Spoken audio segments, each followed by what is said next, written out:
Gesto de Gestão. Olá, seja bem-vinda, bem-vindo e bem-vinde ao Gesto de Gestão. Eu sou Alexandre Lupe e estou aqui junto com o André Porto Alegre e a nossa missão aqui é apresentar para você o Gesto de Gestão, que é uma iniciativa do meu amigo André Porto Alegre, que é jornalista, especialista em gestão legal e não tem todos aqueles nomes.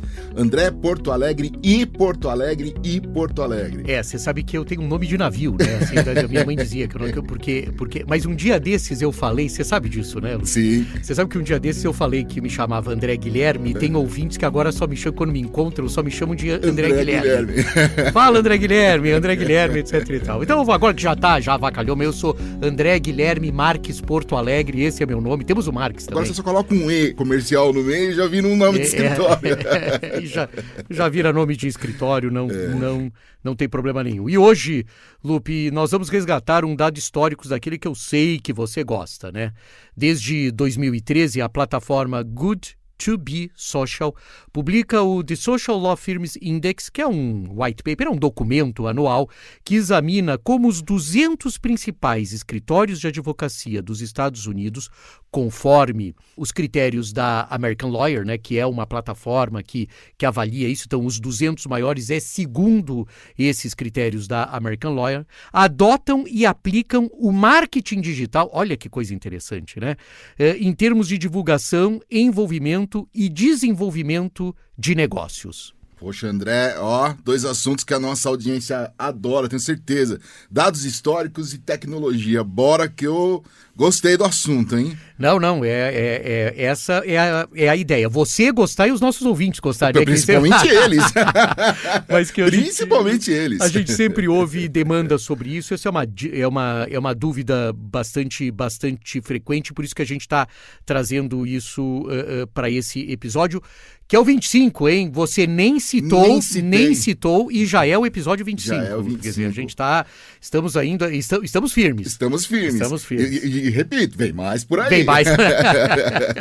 Eu não sei se isso é uma ameaça, né? Não, isso é bom. É uma ameaça. Bom, a Good2Be Social é uma agência de marketing de expansão para escritórios de advocacia, que usa a metodologia focada em atrair clientes, oferecendo conteúdo em cada etapa da jornada de aquisição de serviços, desde a estratégia de marketing digital criativa e envolvente, que se alinha com a estratégia de negócios abrangente e que, segundo a própria empresa, coloca entre aspas isso, né, atraia, converta, feche e encante clientes. Quer dizer, é tudo, né? É tudo que o gesto de gestão quer ser. Então eu vou contratar essa empresa também para nós. Vamos contratar. Good2Be Social.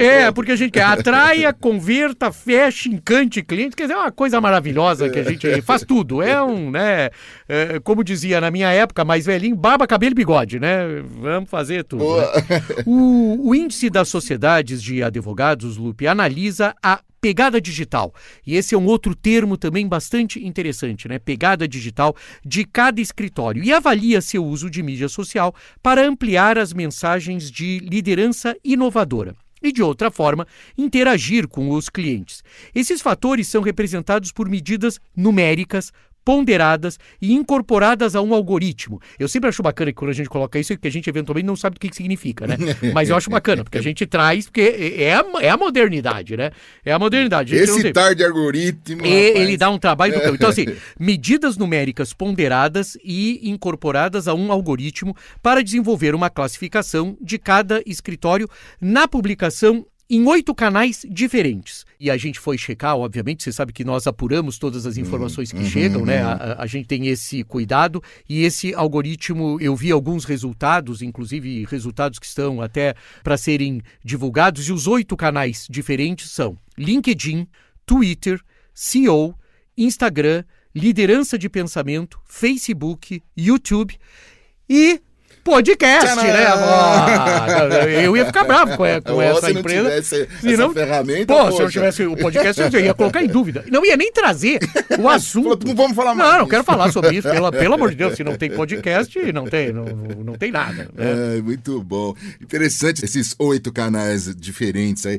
Eu posso repetir para aqueles que nos acompanham aqui, ó. Então, LinkedIn, Twitter, SEO, Instagram, Liderança de Pensamento, Facebook, YouTube e podcasting. É exatamente Muito isso. legal. E acho ótimo você ter repetido, porque muitas vezes a gente recebe aqui no Brasil mesmo dúvidas sobre que canais usar ou que preocupações ter, né? Então, por exemplo, o SEO é uma coisa fundamental, a gente sabe disso.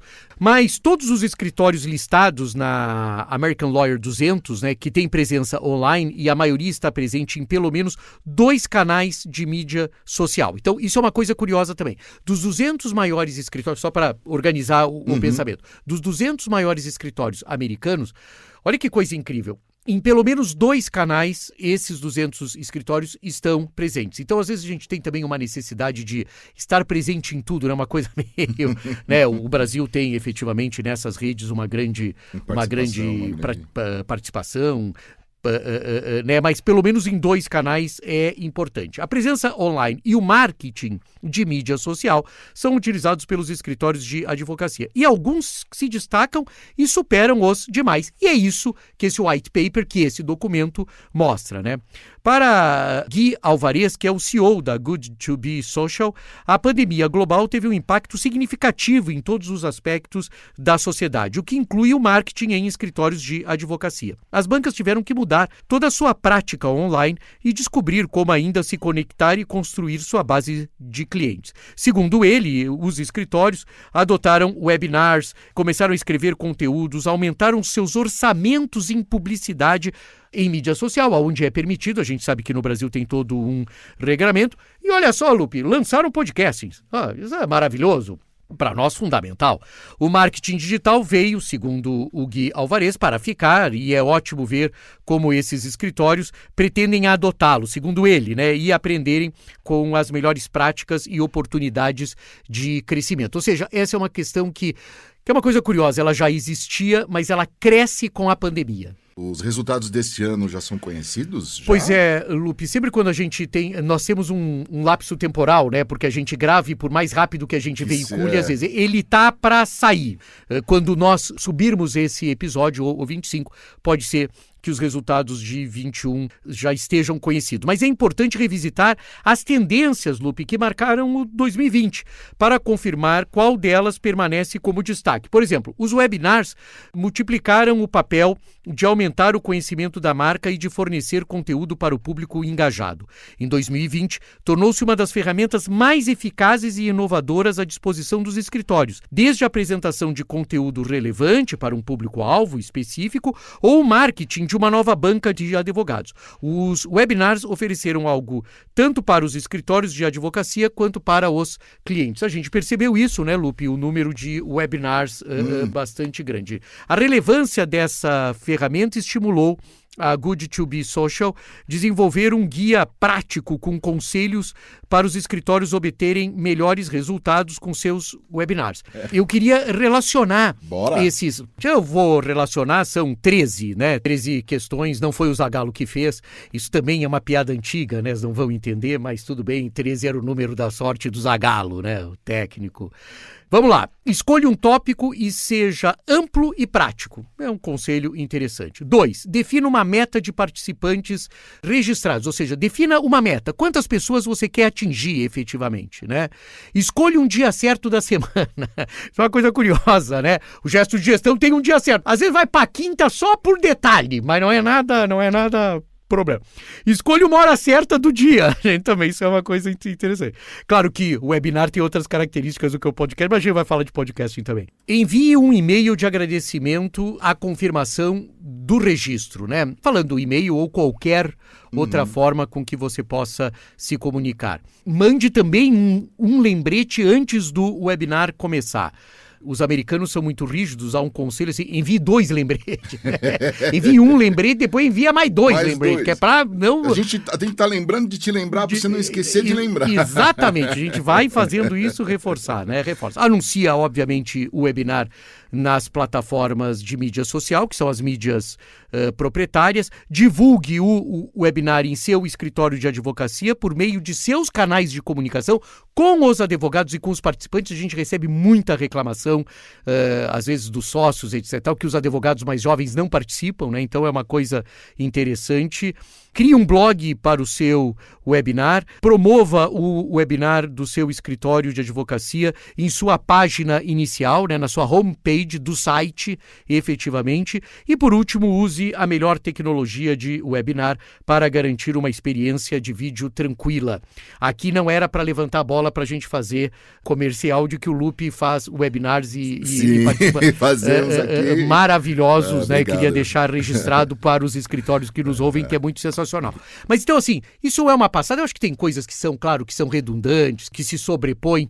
O resumo disso, Lupe, assim, o webinar não termina nele mesmo, tá? Então, assim, não vou escolher o tema do webinar, contratar a Compass, chegar aqui, fazer, etc. Não, há um trabalho sobre isso. Quer dizer, é o dia que vai ser veiculado, é o tempo que tem, é divulgar antes, é aceitar os registros anteriores. Quer dizer, trabalhe com isso dessa maneira. Por isso é que você se destaca.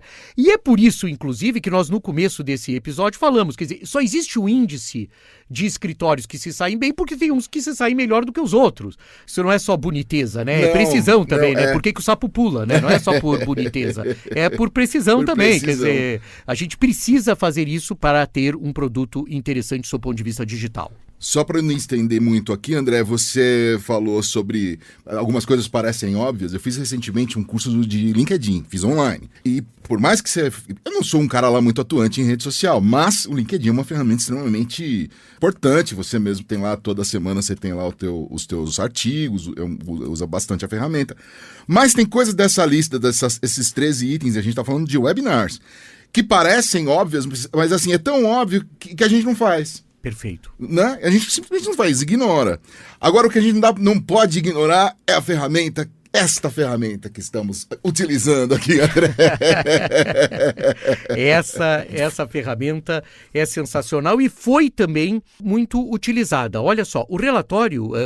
Estamos falando de podcasts, né? Para que exatamente os nossos ouvintes não fiquem assim, que esses dois malucos estão falando. Resolveram falar. A gente está falando exatamente do podcast. O relatório diz que 38% dos escritórios que estão relacionados entre os 200 maiores escritórios americanos estão produzindo podcast. Pô, vamos nos transferir para os Estados Unidos, né? Agora, né? Mas eles levam essa ferramenta lá muito a sério há muito tempo já, né?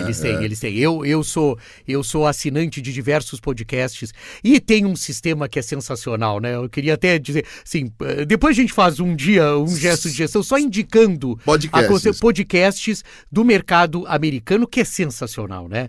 Eu me pego ouvindo quando eu acho que já está no assunto, até eu ligar o Tico e o Teco, né? Eles ainda estão fazendo os anúncios, porque nos Estados Unidos os insumos para advocacia, etc e tal, são patrocinadores dos podcasts. É muito curioso. E às vezes tem dicas dos anunciantes que são às vezes melhores do que o conteúdo do conteúdo do podcast. Isso é maravilhoso. Então, 38% se utilizam, produzem, e a tendência é de um aumento esse ano, quando os resultados saírem. Os escritórios de advocacia podem contar a sua história a qualquer momento e demonstrar conhecimento e autoridade em uma determinada área de atuação, construindo dessa forma, Lupe, uma percepção ao longo do tempo. Os principais escritórios de advocacia em todo o mundo estão mais ativos e criando mais podcasts, segundo a pesquisa. Começar permite que as bancas construam o relacionamento não apenas com a sua base de clientes existente, mas potencialmente com um novo público, para que atinja um novo público. Então, olha só, nos Estados Unidos, segundo essa pesquisa, olha só, eles se utilizam como uma forma de prospecção e originação de negócios. Mais uma vez, Lupe, se você me permitir, se o tempo der, eu quero dar, assim, são 6 conselhos muito rápidos que estão nesse documento sobre podcasts. Autorizado. Obrigado. Encontre uma abordagem ideal do assunto. Isso eu acho que é sensacional, quer dizer, eu quero falar sobre isso, qual é a abordagem, né? Eu sou o narrador, eu sou protagonista, eu estou trazendo essa informação, eu estou contando uma experiência, né? Eu vou entrevistar alguém. Aquelas dúvidas, né, Lupe, que nós, quando criamos o Gesto de Gestão, tínhamos, né?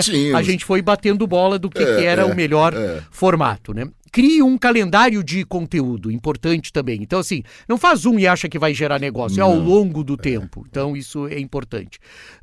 Descreva o formato e frequência, né? Formato é assim, é exatamente isso, né? Vai ser sozinho, terá convidados, você terá pessoas entrevistando você, porque pode ser um formato também, né? Você chama alguém, né? Por exemplo, se chamarem o Lupe, gente, cuidado, ele faz muita pergunta, né? Não chega a ser uma entrevista. Pensar coisas, Lupe, interessante. Olha o que eles trazem, né? Você planeja trazer colegas de fora do seu escritório a cada semana? Pô, isso é um trabalho de produção. É legal, mas dá um trabalho de produção, você sabe disso. Na maioria dos casos, um formato de conversão em que 2 ou 3 pessoas podem brincar uma com a outra funciona melhor. O mesmo se aplica a webinars, né? A outra questão interessante é a frequência, né? Os advogados mais ocupados podem reservar tempo para gravar um podcast pelo menos uma vez por mês, mas não mais do que uma vez por semana. Entenda que você vai precisar trabalhar no podcast, dentro do que a sua programação permitirá. Em seguida, comprometa-se com esta programação e lembre-se que o público estará esperando novos episódios em uma base consistente. Quer dizer, o que quer dizer com isso? Tem que dar o mínimo de periodicidade para o podcast. A gente tem que tomar cuidado com isso e dessa forma funciona. E uma outra questão, que é a última, né? A última de formato, né? Que é a duração. Quanto tempo vai durar cada episódio? Para quem não sabe, eu e o Lupe somos absolutamente, assim, aficionados pelo fato de não transformar o Gesto de Gestão num audiolivro. Num audiolivro. Porque se deixar, né? Se deixar, a gente vai até amanhã. 2 que gostam de falar, né? Deus me livre. Bom, quarto item, obtenha a tecnologia certa, obviamente, né? Isso é muito importante. Respeite a essência da marca. Então, se você tem um escritório que é mais conservador, faça um podcast mais conservador. Se você tem ou se você quer ser percebido como alguém mais, como é que a gente pode dizer? Não vou nem falar descolado, mas mais solto, descontraído, né? Mais solto, etc. E tal, você faça dessa maneira e comece sempre a pensar onde vai estar hospedado e qual é a distribuição desse material, né? Agora, me diz o que restou para o Gesto de Gestão do episódio 25, André. Lupe, eu me preparo, né? 2 outros aspectos que merecem destaque, que estão no relatório de 2020, para a gente verificar como é que funcionam em 2021. O primeiro é exatamente esse que fazia parte do meu rascunho, porque eu achei que você fosse me perguntar efetivamente, que é uma mudança na programação do Google, né? Que forçou os profissionais de SEO a focar na otimização de conteúdo com base na intenção de pesquisa em vez de palavras-chave, né? Então, hoje em dia, o Google teve uma mudança, ele trabalha na intenção, ele te oferece a partir da intenção e não necessariamente da palavra-chave. Então, você comprava um monte de palavra-chave, isso a gente já percebe nos nossos usos mesmos, isso é uma questão interessante, né? Os sites que publicam conteúdo que corresponda ao que os usuários estão procurando podem ter uma prioridade nas pesquisas. Os escritórios precisam se concentrar na intenção por trás da pesquisa, não na frequência com que uma palavra-chave específica é usada no conteúdo. Para se beneficiar dessa mudança, as sociedades de advogados que se destacam em SEO enfatizam seus esforços na criação de conteúdo mais útil, mais relevante e mais direcionado. Ou seja, é você entender que quando procura contratos, qual é a intenção que ele quer na realidade e não a palavra necessariamente contratos. Quando ele procura M&A, estou falando de uma maneira geral, quando ele procura tributário, o que ele está querendo? Ou seja, é dissecar, é não restringir a palavra-chave e dissecar quase como se você conseguisse descobrir a intenção. Outro ponto relevante é o poder do LinkedIn. Olha só, Lupe aqui nos confessou que fez um curso sim. do LinkedIn. A gente sabe que os escritórios brasileiros gostam muito, se utilizam muito. Os profissionais de marketing dos escritórios de advocacia relatam que 80% dos leads de mídia social vêm do LinkedIn e que a plataforma é 277% mais eficaz do que o Facebook na geração de leads. Olha que coisa interessante. Não estou dizendo que é para abrir mão, né? Zuckerberg que nos ouve, a gente sabe disso, até para aprender português, nos ouve com uma certa frequência. Não estou dizendo que não é para usar, mas olha só a preponderância dos leads gerados pelo LinkedIn. O principal ponto de venda do LinkedIn para os profissionais de marketing é a sua capacidade de atingir um público por seu setor, cargo e experiência profissional. E muito mais, não apenas por sua demografia. A rede é uma plataforma onde as pessoas esperam e procuram conteúdo relacionado ao trabalho, por isso é que ele se dá muito bem, ele tem aderência aos escritórios de advocacia.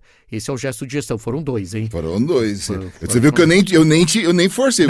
Você já... Nem me interrompeu, foi ótimo. É isso, Lupe, era isso que tínhamos para hoje. André, obrigado aqui. Acho que cabe um lugar comum. O que é bom dura pouco, né? E a gente chega ao final aqui do Gesto de Gestão número 25. Esse que vos fala é o Alexandre Lupe e que vos falou até agora é o André Porto Alegre, que é o camarada que teve a ideia desse podcast aqui, fez toda a lição de casa que ele colocou hoje no nosso episódio 25 e estamos aqui. Que bom, obrigado, André, por proporcionar esse podcast pra gente. Aliás, podcast Gesto de Gestão que tem distribuição da Compasso Collab, edição, montagem e distribuição. Voltamos no 26. O que será que o André vai inventar? Até lá! Gesto de Gestão.